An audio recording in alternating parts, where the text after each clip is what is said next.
Have you ever paused in the middle of a conversation, or perhaps while scrolling through the quiet moments of your evening, and wondered if there is anything left in the world that truly feels private, surprising, or completely unknown? It sometimes feels as though the very air we breathe is saturated with information, with confessions, with the constant hum of people explaining exactly who they are and what they are feeling at every single moment. Hello and welcome. It is good to have you here for this reflection.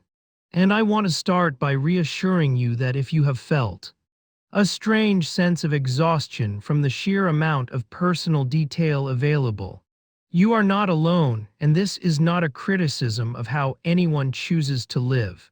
Instead, it is a quiet observation of a shared cultural moment that we are all navigating together. There is a curious idea we might explore today, which suggests that the loss of mystery in our lives isn't actually because people have suddenly become self-absorbed or incapable of silence. Rather, it is because we have built a world that quietly demands we explain ourselves constantly. A world where existing often feels synonymous with being seen, and where holding something back can feel like disappearing. It is interesting to think about what the word secret used to mean not so long ago. Today, when we hear that word, we often think of scandals or lies, or things that are being hidden to protect someone from consequences. Yet there was a time when having a secret, or simply having a private inner world, was considered a form of depth, a sort of reservoir of the self that wasn't available for public consumption. This was where mystery lived, not in deception, but in the simple reality that you could not know everything about a person all at once. There was a pacing to human connection that used to be dictated by time and proximity, where you had to earn the layers of someone's story and they had to earn yours. In that slow unfolding, there was a great deal of anticipation, the kind of curiosity that only exists when there are blank spaces left on the map of another person's soul. But many people notice that today, those blank spaces are filled in before we even arrive. This is perhaps where the first layer of mystery quietly disappears, because we often find ourselves in situations where we are meeting someone for the first time. Yet we already know the layout of their living room, the face of their childhood pet, their political leanings, and exactly what they ate for breakfast 3 days ago. While this information creates a sense of familiarity, it can also steal the delight of discovery. It can feel like reading the summary of a book before you have opened the first page. And while you know the plot, you haven't experienced the narrative journey. This shift from discovering to knowing is subtle, but it fundamentally changes how we relate to one another. It is worth asking what we lose when we trade the slow burn of getting to know someone for the immediate gratification of transparency. Mystery is essentially a gap, a space between what is seen and what is known. And that gap is where imagination lives. It is where attraction often takes root. And it is where we project our hopes and wonder about who this other person might be.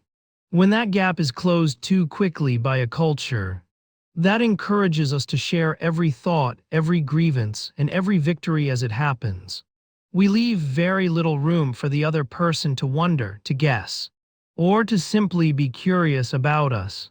This brings us to a gentle realization about what oversharing really is, because it is rarely done with bad intentions. In fact, most people share because they are seeking connection, looking for that warm echo of me too from the void. In a world that can feel isolating, throwing our internal experiences outward is a way of verifying that we are real and that our feelings matter. However, there is a paradox here, because while sharing builds a bridge, oversharing can sometimes clutter the bridge with so much traffic that it becomes hard to cross. When we narrate our lives in real time, processing our emotions publicly, before we have even fully felt them ourselves, we deny ourselves the incubation period that deep feelings require. There is a strength in holding a feeling, a joyous secret, or a painful realization, and letting it mature inside you before you hand it to the world. When you share it immediately, it becomes a commodity, a piece of content, something to be reacted to rather than a part of your soul. That is yours to keep or give away as you choose. This is where the loss of mystery begins to impact our sense of self. Because if we are constantly externalizing our inner world, we might start to feel that if something isn't shared, it didn't happen, or that an experience isn't valid until it has been witnessed by an audience. This externalization can leave us feeling somewhat hollow, as if we are living our lives for the description rather than the experience. It is increasingly common to see people who are incredibly open, who speak fluently about their traumas, their anxieties, and their healing journeys. While this vulnerability is beautiful and brave, there is a threshold where it can shift into a performance of vulnerability. The language of therapy and self-help becomes a script we recite to prove we are doing the work, rather than simply being human beings who are messy and undefined. The mystery that is being lost here is the mystery of complexity. The idea that a person can be contradictory, silent, and hard to read. It is okay to not have a clear label or a public statement for everything you are going through. Some people experience a sense of pressure to be authentic. But in our current culture, authenticity is often confused with total transparency. It is as if keeping a thought to yourself is a form of dishonesty. Yet there is a profound difference between being a liar and being private. Privacy is a boundary that says, this part of me is for me. And those boundaries are what give a person their distinct shape. Without walls, a house is just a continuation of the street. And without private thoughts, a person is just a continuation of the noise around them. This is what oversharing slowly replaces. It replaces the dignity of privacy with the currency of visibility. It suggests that the only way to be close to someone is to know everything about them immediately.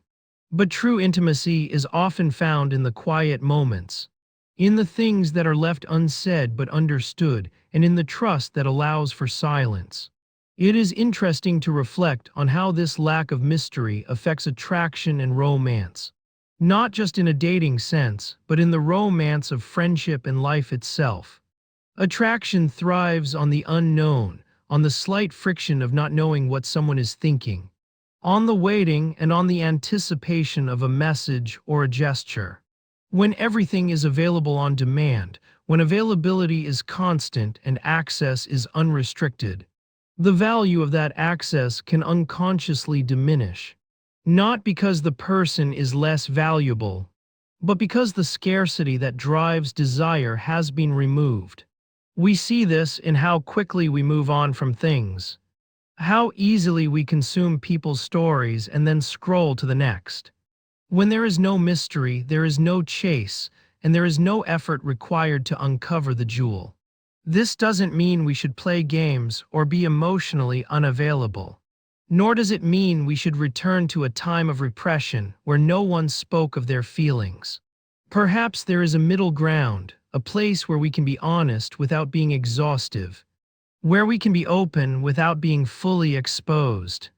It is a quiet rebellion to keep things to yourself in an age of exhibitionism. To have hobbies you don't post about, or relationships that exist entirely offline. To have thoughts that you write in a journal rather than a caption. And to allow yourself the luxury of being misunderstood or unknown by the masses. There is a tremendous power in being a little bit ambiguous, in allowing people to form their own impressions of you over time, rather than handing them a user manual the moment you meet. This ambiguity forces people to pay attention. It invites them to lean in and listen closer. Whereas a constant stream of information allows them to sit back and passively consume. Many people find that when they start to pull back just a little, they reclaim a sense of energy that they didn't realize they were losing. Maintaining a public persona, even a very honest one, is work. It requires maintenance, emotional labor, and a constant monitoring of perception. When you step back from that, you create a space where you can simply exist. Where your breakfast is just breakfast and not a statement on your lifestyle. Where your sadness is just a feeling and not a call for community support. Where your joy is yours alone to savor. This is where mystery begins to return, not as a calculated tactic to look cool, but as a byproduct of living a life that is deeply rooted in the physical present world. A life that prioritizes the people in the room over the people in the cloud. It is gentle work, this reclaiming of privacy, because it requires us to sit with the discomfort of not being validated instantly. It asks us to trust that we exist even if no one is watching. And it invites us to find comfort in our own company. As we navigate this, we might start to see that the people who fascinate us the most are often the ones who give us just enough, who are warm and present, but who clearly have a garden behind their house that is not open to the public. We respect that gate, and we admire the self-possession it takes to keep it closed. We must remember that oversharing is often a response to a world that feels vast and indifferent. A way of saying, I am here, but the most profound way to be here is to inhabit your own life so fully that you don't need to broadcast it to prove it's happening. The death of secrets is the death of the sacred circle of intimacy, where things were special precisely because they were not shared with everyone. So, as we move forward, perhaps we can look at mystery, not as something we need to manufacture, but as a natural consequence of having good boundaries, respecting the sanctity of our own inner lives, and understanding that while connection is beautiful, there is also beauty in the unknown. There is beauty in the unspoken, and in the quiet spaces where we allow ourselves and others to just be. Mystery didn't vanish because we stopped caring about it. It vanished because we forgot that it needs a place to hide. Maybe the most radical thing we can do now is to offer it that shelter, to hold a few things back not out of fear, but out of a reverence for the depth that makes us human. If this reflection resonated with you, feel free to like, comment, and subscribe.